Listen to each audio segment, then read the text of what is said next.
Alhamdulillah wassalatu wassalamu ala habibillah Sayyidina al-Mustafa Muhammadin al-Mujtaba sallallahu alaihi wasallam wa ala alihi wa sahbihi wa man tabi'ahu bi ihsan ila yaumil qiyamah. Amma ba'du.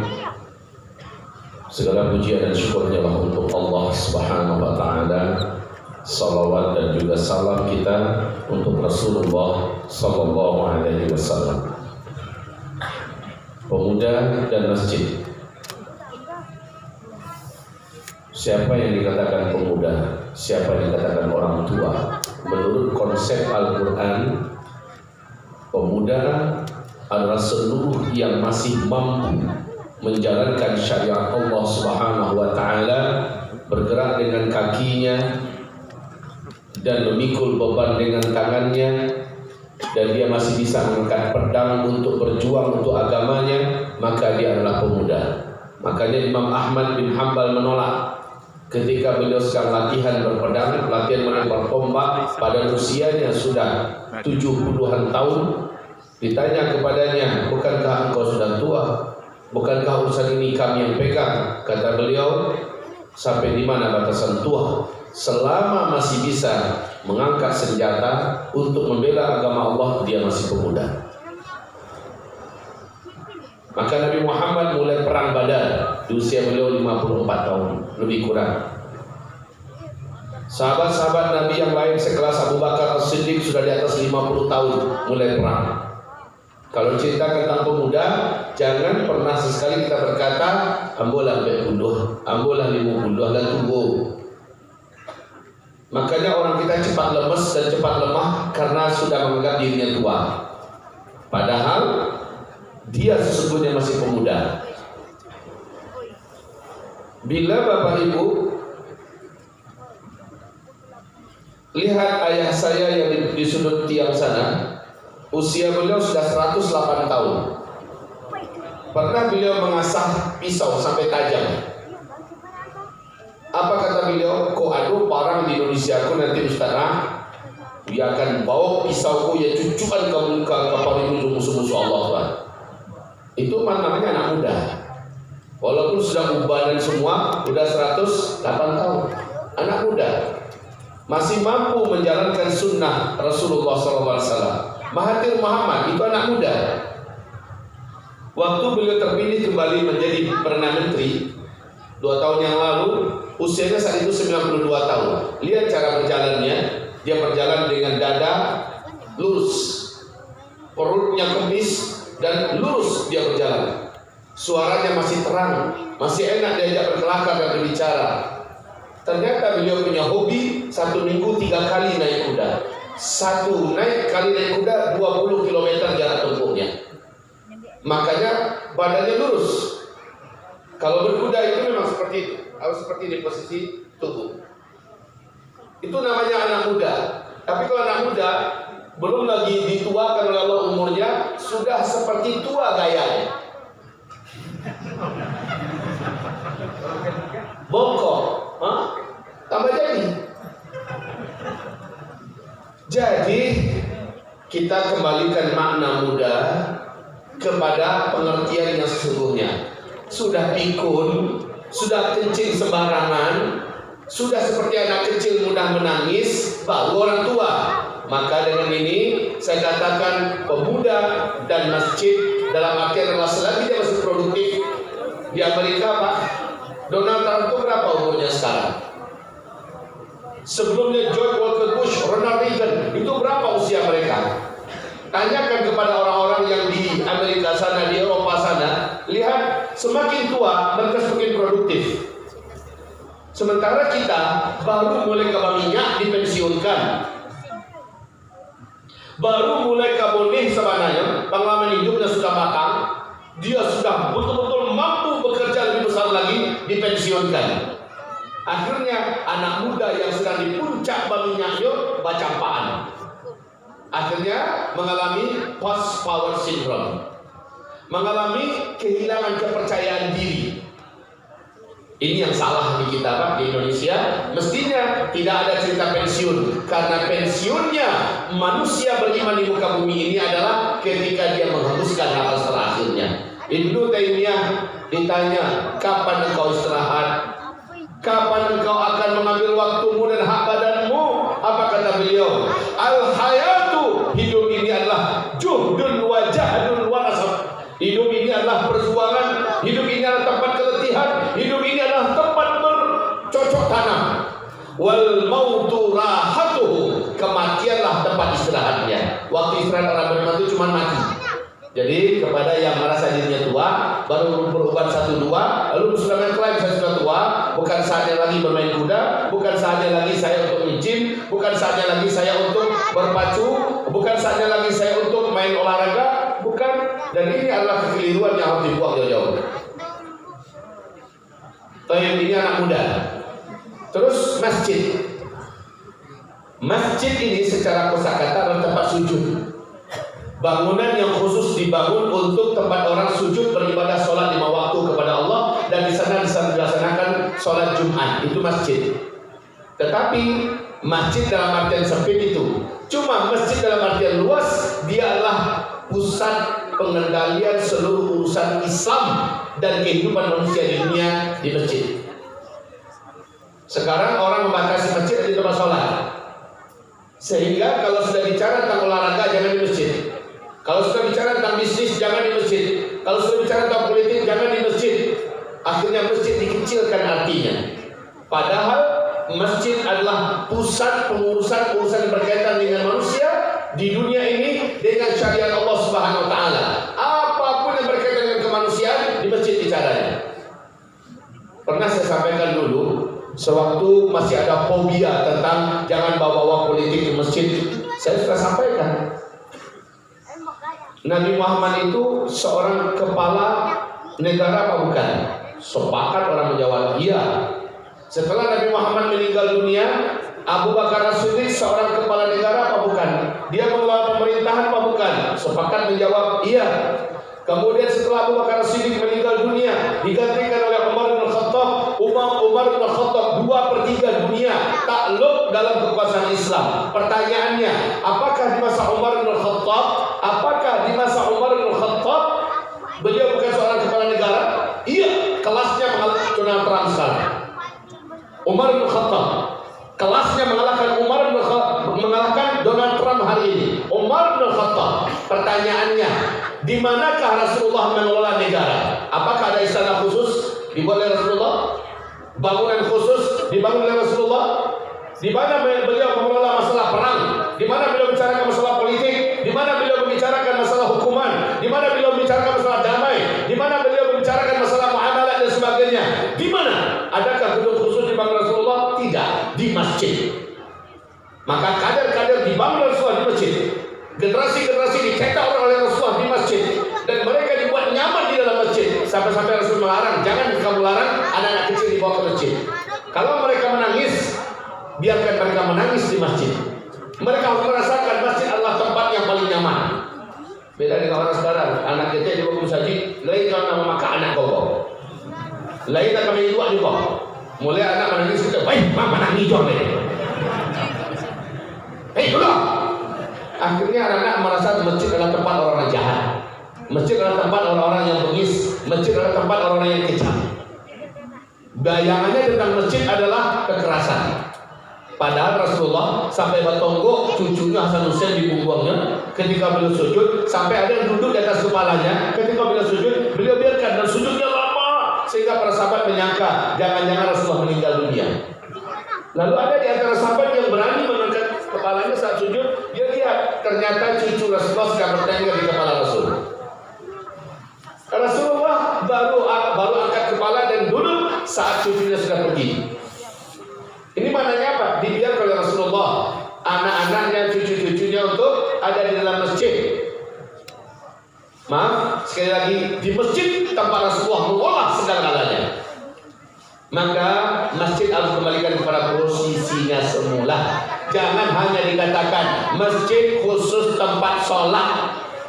Jangan dikatakan masjid hanya khusus tempat ngaji, tempat zikir. Lalu ketika politik dibicarakan di mimbar, ketika politik dibedah di masjid, apa kata orang? Menodai kesucian masjid. Ini adalah bau yang sudah keracunan oleh bau hawa-hawa sekuler, ya, orang yang memisahkan antara masjid dengan pemerintahan. Meninggal Rasulullah, Abu Bakar As-Siddiq yang memimpin. Pertanyaan lagi, apakah Abu Bakar menyelisih Rasulullah buat gedung sendiri mengelola politik? Di situ dia bersinggah sana? Tidak. Abu Bakar melanjutkan apa yang dibuat oleh Rasulullah SAW, tetap di masjid. Perkara apapun saja, siapa yang mau diangkat, siapa yang mau dipecat, kapan mau dikirim pasukan, semuanya dibicarakan di masjid. Masalah membangun Baitul Mal dan sebagainya, di masjid dibicarakan itu semua. Masalah angka-angka fulus, masalah pertanian peternakan di masjid, pembelajarannya di masjid. Sehingga Kutab, sekolah pertama yang dibangun oleh Rasulullah itu di masjid Kutab. Sekarang kan Ustaz Budi Azhari yang menghidupkan kembali istilah Kutab. Sebenarnya Kutab ini Rasulullah langsung yang pendirinya, the founder, the first founder in the world, ya. Pendiri pertama di muka bumi ini, sekolah Islam adalah langsung Rasulullah. Di mana tempatnya? Di masjid. Di situ belajar matematika, di situ belajar bahasa, di situ belajar menulis. Di masjid tempatnya. Setelah perang Badar, Rasulullah melihat ada anak-anak yatim dari bapak-bapaknya yang syahid. Akhirnya Rasulullah SAW bawa mereka, buat halaqah khusus. Ada satu orang guru. Kemudian itu sebenarnya Kutab. Dan selanjutnya berlanjut. Baik, Abu Bakar As-Siddiq melanjutkan Rasulullah SAW. Sampai beliau meninggal, tidak ada gedung sendiri, tidak ada tempat sendiri khusus untuk mengelola politik. Semua di masjid. Sehingga sangat mudah antara umat dan pemimpin ketemu. Gampang sekali. Di mana? Di masjid. Siapa imamnya? Langsung pemimpinnya. Kalau sekarang balapi untuk sampai kepada yang dituju, protokolernya minta ampun. Ya, coba lihat betapa mudahnya Umar bin Khattab ditemui ketika beliau sedang tersender di sebuah batang pohon di siang hari sambil menunggu jemurannya kering. Orang Yahudi yang datang dari Mesir ingin mengadu tentang kezaliman gubernur Mesir yang bernama Amr ibn al-As. Karena kenapa? Menurut si Yahudi, Amr ibn al-As ini telah semena-mena merampas tanah milik Yahudi di sebelah masjid. Sebenarnya bukan merampas.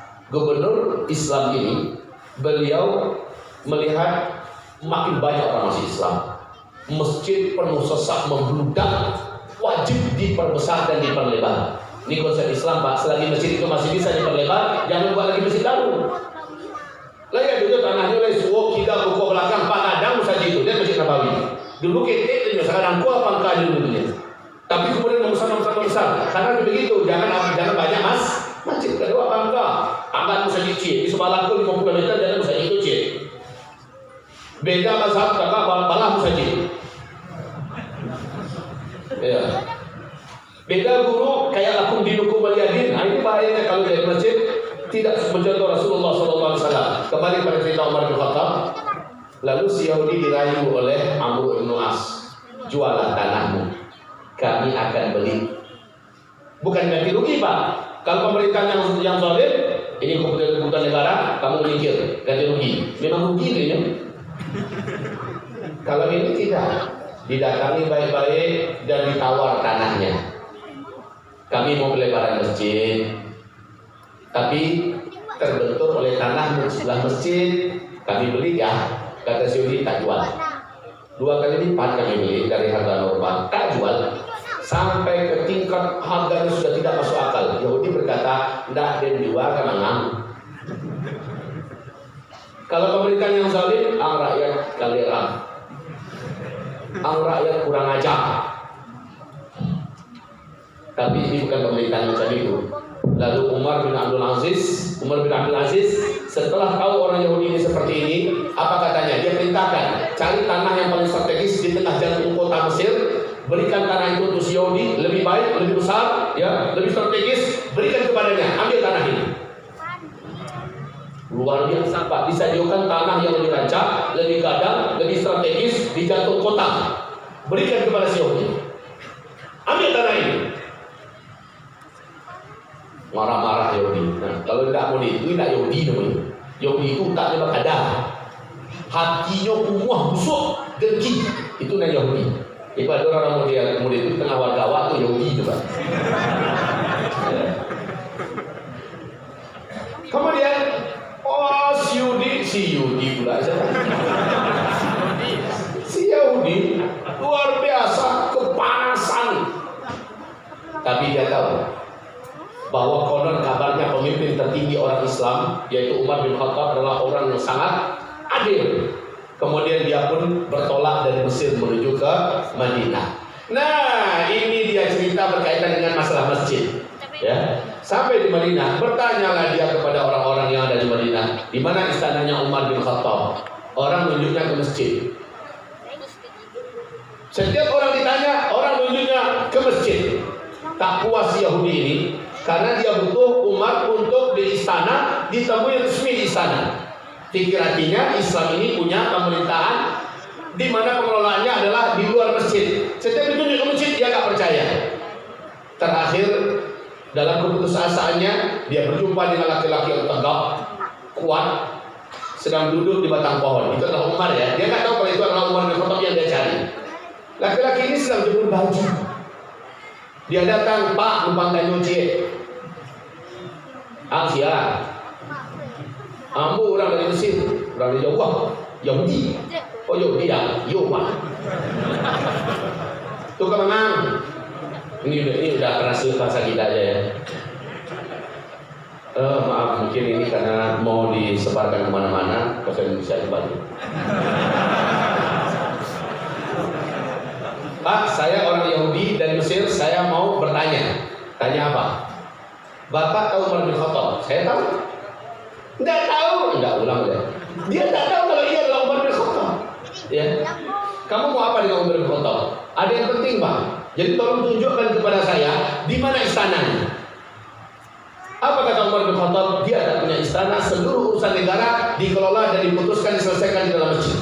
Kalau kau berjumpa, pastikan dia ada di masjid. 5 waktu dia selalu ada di masjid. Memang begitu Pak ya? Kalau begitu, yang mana yang Umar bin Khattab Pak? Kalau tunjukkan saya. Apa kata beliau? Saya orangnya. Hampir lapis ke Cik Matul. Hampir saja lepas dagunya di gadang mengangunya. Bapak sendiri di sini. Mana pengawal Bapak? Jadi dalam pikiran mereka, penguasa tertinggi itu ada pengawal. Tempatnya di istana. Dan ini begitu mudah ini ditemukan. Dan beliau mengatakan negeri ini aman, untuk apa saya pakai pengawal? Nah, kaum muslimin yang kami muliakan, singkat cerita, Umar bin Khattab mendengarkan dan menyimak dari si Yahudi ini, apa maunya Yahudi? Ternyata Yahudi mengadu tanah saya dirampas, bla bla bla bla bla bla. Umar bin Khattab merah langsung mukanya, dia panggil orang bawa tulang kemari.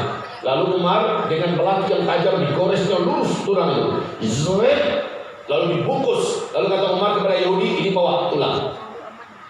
Kasihkan kepada gubernur saya di Mesir, kau akan dapatkan kembali tanahmu. Panggil kepada si Yahudi. Jauh-jauh buat tibu tulang waktu dia.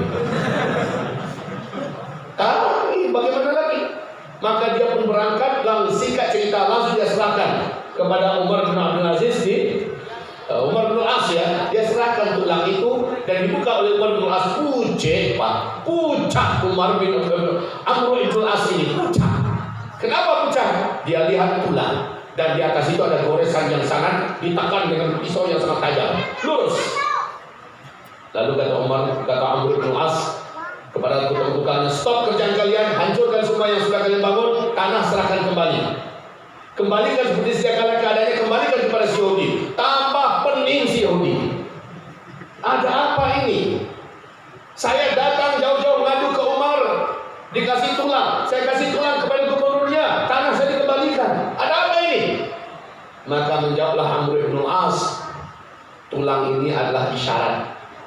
Garis lurus dengan pedang ini, dengan pelati tajam ini adalah isyarat bahwa bila saya tidak lurus, tidak adil, beliau dengan pedangnya sendiri akan jadikan saya bernasib seperti tulang ini.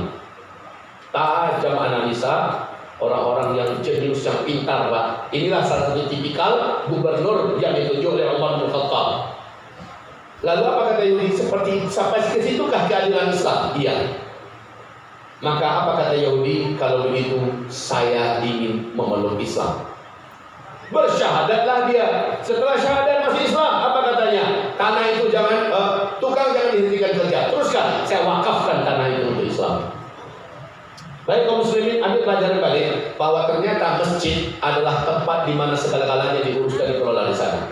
Pemuda-pemuda kita ini, mereka harus punya ruangan di masjid untuk mengolah dirinya.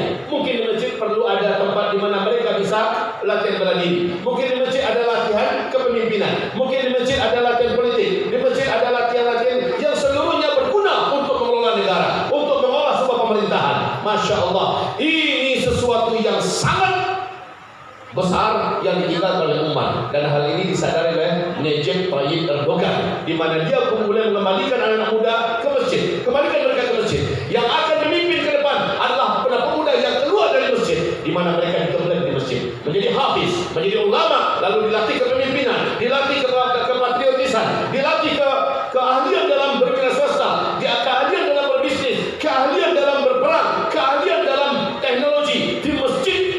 Basis mereka adalah masjid. Jadi ciri khas orang-orang maju di zaman sejarah dulu adalah mereka adalah ahli masjid. Sekarang Pak, dulu itu terakhir saya berjanji ke 20 menit. 8 dan 8 sudah lewat ke 23 menit. Ya, saya selesaikan dalam 2 menit. Bapak Ibu yang kami muliakan, guru kita Profesor Dr. Ustadz Abdus Samad LCMA. Tadi saya satu mobil dengan beliau. Beliau habis isya kemari untuk berjumpa dengan Bapak Ibu semua. Ya, jadi yang ditunggu itu sebenarnya beliau. Kami tahu, kami ini hanya penjaga gawang. Kami tahu diri. Ya, kami duduk di sini, kami tahu ban serap. Tapi jadilah malah barang gina. Mudah didapat, gampang bersobok. Ya. Baik Bapak Ibu, sekali lagi saya katakan itu yang sebenarnya masjid. Yang masjid itu adalah tempat, segala tempat yang positif, yang bisa dipakai untuk segala urusan, sehingga jadikan anak-anak muda suka ke masjid. Kalau memang ada program membawa balik anak ke surau, membawa balik anak ke masjid, maka jadikan masjid tempat yang lengkap, Pak. Tempat yang lengkap. Bapak tahu, para sahabat-sahabat anak-anak muda capek-capek mereka ngapain aja, mereka ke masjid, mengalir-ngalir di musaji, ikut malah dibuat kini apa ya? Masjid bukan tempat berbaring. Tidak boleh motota di dalam masjid dan sebagainya. Tapi hal yang positif, sebaiknya masjid itu tercatat siapa-siapa anggota tetap masjid itu, supaya memang orang-orang yang masuk masjid jelas Pak. Seperti masjid Jogokarian itu ada kartu anggotanya Pak. Jumlahnya Masya Allah, mulai dari orang sangat kaya sampai orang sangat miskin ngumpulnya di masjid. Semua kebutuhannya berkaitan dengan publik di masjid. Pengen apa-apa ke masjid mereka pergi, sehingga masjid menjadi cintai. Masjid menjadi solusi. Masjid jadi tempat menyelesaikan permasalahan besar keumatan. Masjid, kembalikanlah masjid seperti itu di Minangkabau, dan jadikan anak-anak muda kita tercinta, mencintai, tergila-gila dengan masjid. Kita berharap anak-anak muda ke depan, seperti saya pemilihan kemarin, baru saja saya selesai tabligh akbar Pak. Padahal tangan saya baru jatuh. Ini baru terjatuh dan enselnya sedikit bermasalah. Baru 2 hari saya jatuh. Hari saya jatuh pagi, sorenya saya langsung minta tabligh akbar di Suwayan. Gak ada masalah, walaupun menunjuk-nunjuk, mendangak-dangak, tetap saja saya tabligh akbar. Kemudian besoknya bertolak menuju ke Temilahan, 12 jam setengah sampai di situ Pak, naik bus, naik mobil. Kemudian sampai di sana, saya keliling dibawa ke sampan tak ke negeri antah-berantah, ujung dunia. Kemudian saya ada di hari terakhir, paginya saya tabligh akbar. Ternyata anak muda di sana mengatakan, Ustaz, kami sudah lama menantikan kehadiran Ustaz. Kami lihat di YouTube, Ustaz adalah penunggang kuda, Ustaz adalah pemanah di atas kuda. Sekarang kami ingin meresmikan masjid ini tempat di mana kami mulai berlatih memanah, dan ke depan kami ingin punya kuda. Masjid ini harus punya kuda. Masya Allah. Terus bagaimana? Tolong resmikan Ustaz. Baik, insya Allah saya bilang kan.